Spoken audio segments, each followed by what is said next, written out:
देखो आज हमारे पास पढ़ने के लिए क्या है पढ़ने के लिए। देखो आज हमारे पास कक्षा 10 विज्ञान यूनिट नंबर 3 जिसका नाम है धातु और अधातु में धातु वाला पोर्शन मैंने पूरा पढ़ा दिया। तो धातु में क्या होती है, धातु के भौतिक गुण क्या होते हैं, रासायनिक गुण क्या होते हैं, सारी चीजें हम पढ़ा समझ लिए। सक्रियता श्रेणी भी मैंने पढ़ ली है। धातुओं की सक्रियता श्रेणी क्या होती है, कौन सी धातु किससे अधिक क्रियाशील है, किससे कम क्रियाशील है, कौन सी धातु अम्ल से हाइड्रोजन को विस्थापित करेगी और कौन सी धातु नहीं करेगी, सब चीजों के बारे में हमने पिछले लेसन में पढ़ लिया है, पिछले लेक्चर में। बोलो आज हमारे पास पढ़ने के लिए है अधातु। अधातुएं क्या होती है, अधातुओं के भौतिक गुण क्या होते हैं, रासायनिक गुण क्या होते हैं। बिल्कुल जैसे मैंने धातुओं के पढ़ा है ऐसे हमको पढ़ना है, लेकिन संक्षेप में पढ़ना है। धातुओं के भौतिक रासायनिक गुण हमने बहुत विस्तार में पढ़ा है, अधातुओं के भौतिक रासायनिक गुण थोड़ा संक्षेप में पढ़ेंगे। ठीक है, तो सबसे पहले हम अधातुओं की परिभाषा समझेंगे कि अधातुएं होती क्या है। हेडिंग बना लो, अधातुएं या अधातु। अंग्रेजी में इसको कहते हैं नॉन मेटल, नॉन मेटल अधातु या नॉन मेटल, ये वाली हेडिंग बना लो।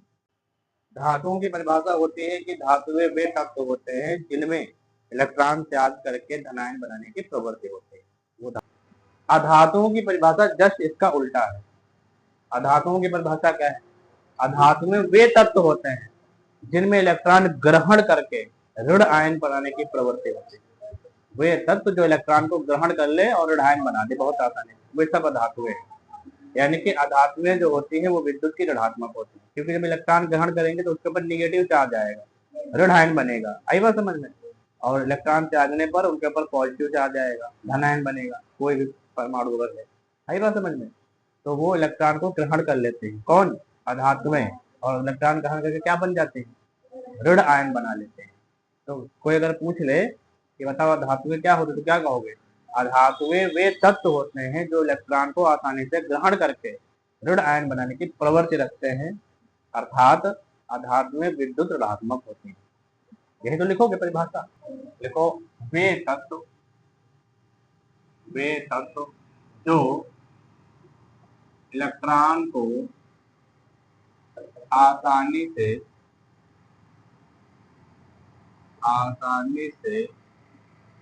ग्रहण करके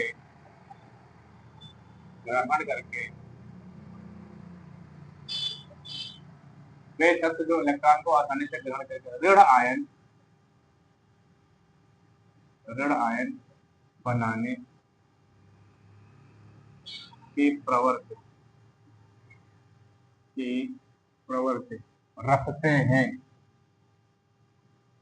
रखते हैं, या जिनमें प्रवृत्ति पाई जाती है ये वाली। ठीक, अर्थात जो विद्युत के जो विद्युत ऋणात्मक होते हैं, जो तत्व लिखो, जो तत्व विद्युत ऋणात्मक होते हैं, विद्युत ऋणात्मक होते हैं या होते हैं, अधातुएं या अधातु कहलाते हैं, अधातु कहलाते हैं। 118 तत्वों में धातुओं के बारे में हमने पढ़ लिया, sodium, potassium, lithium, silver, gold, platinum, है ना, जिंक, ये सब धातुएं है ना, आयरन, कैल्शियम, ये सब धातुएं है ना। अधातुओं की क्या एग्जाम्पल है, जैसे सल्फर अधातु है, बोलो, फास्फोरस अधातु है, फास्फोरस को पी से लिखते हैं। जैसे कार्बन भी अधातु है, इसको सी से लिखते हैं। जैसे क्लोरीन इसको हम Cl से लिखते हैं, क्लोरीन। जैसे ब्रोमीन को Br से लिखते हैं। जैसे फ्लोरीन को F से लिखते हैं। आयोडीन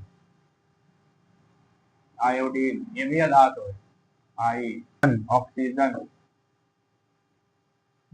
नाइट्रोजन अधातु है, ठीक, ऑक्सीजन ये भी अधातु। ऑक्सीजन। याद रखोगे, आज लिखो, बहुत सारे धातु हैं आज। ठीक है, ये अधातु की परिभाषा है, याद हो जाएगी, कठिन तो नहीं है। ठीक, लिख लो। फिर हम इसके भौतिक गुण के बारे में बात करें। मैंने परिभाषा और उदाहरण बता दिया, अब हम पढ़ेंगे अधातुओं के भौतिक गुण के बारे में। हेडिंग बना लो, अधातुओं के भौतिक गुण।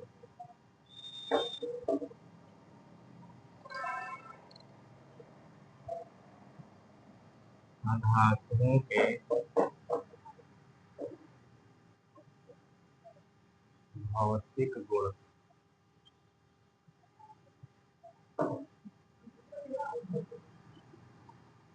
भौतिक गुण, सबसे पहला नंबर एक लिखो, भौतिक अवस्था। भौतिक अवस्था,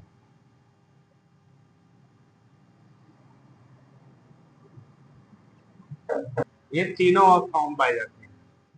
अधातुएं, अधातुएं, अधातुएं ठोस, द्रव एवं गैस,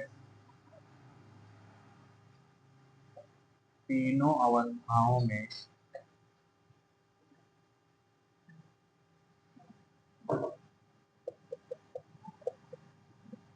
पाई जाती है। तीनों अवस्थाओं में पाई जाती है, जिसमें ब्रोमीन, जिसको हम बी आर लिखते हैं, ब्रोमीन, ये द्रव अवस्था में होते हैं सामान्य तापमान। और 6 अक्रिय गैसें, अक्रिय गैसें कौन कौन सी, अक्रिय गैसें कौन कौन सी, 6 अक्रिय गैसें, 6 अक्रिय गैसों के रूप में, और शेष ठोस अवस्था में।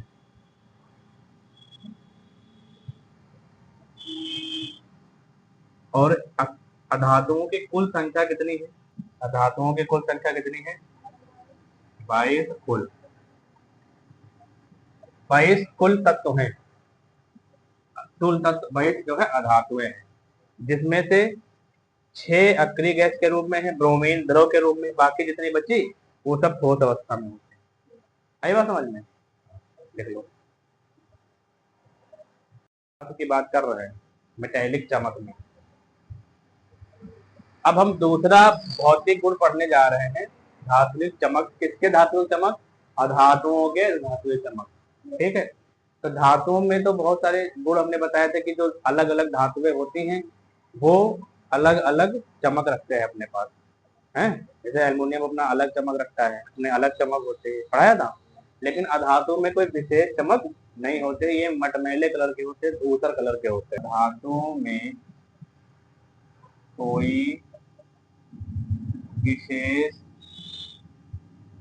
धातु में कोई विशेष चमक, विशेष चमक नहीं पाई जाती, नहीं पाई जाती है, इनमें कोई विशेष चमक नहीं पाई जाती। इनकी सतह, इनकी सतह कैसे होती है, मलिन। मलिन मतलब क्या होता है, डल। डल जानते हो, भद्दा, मटमैला, कहते बहुत डल हो रहा है, हो गया है, स्किन बहुत डल हो गई, अरे स्किन बहुत डल हो गई, चमक नहीं रह गई उसमें बिल्कुल, उसी को कहते हैं हिंदी में मलिन। इनकी सतह मलिन या डल होती है। ठीक है, बोलो। अच्छा, इसमें भी एक अपवाद है, कौन कौन से, ग्रेफाइड, ये अपवाद है, यहाँ पे लिख देना अपवाद, अपवाद करके लिख देना, ग्रेफाइड तथा आयोडीन, ग्रेफाइड तथा आयोडीन में ये चमकीले होते हैं, चमकीले होते हैं, ये चमकीले होते हैं। ग्रेफाइड और आयोडीन क्या होते हैं, चमकीले होते हैं। ये अपवाद है, ठीक। बाकी जब जितने भी होते हैं इनमें कोई विशेष चमक नहीं होती। लिख लो, दूसरा गुण भी लिख लो।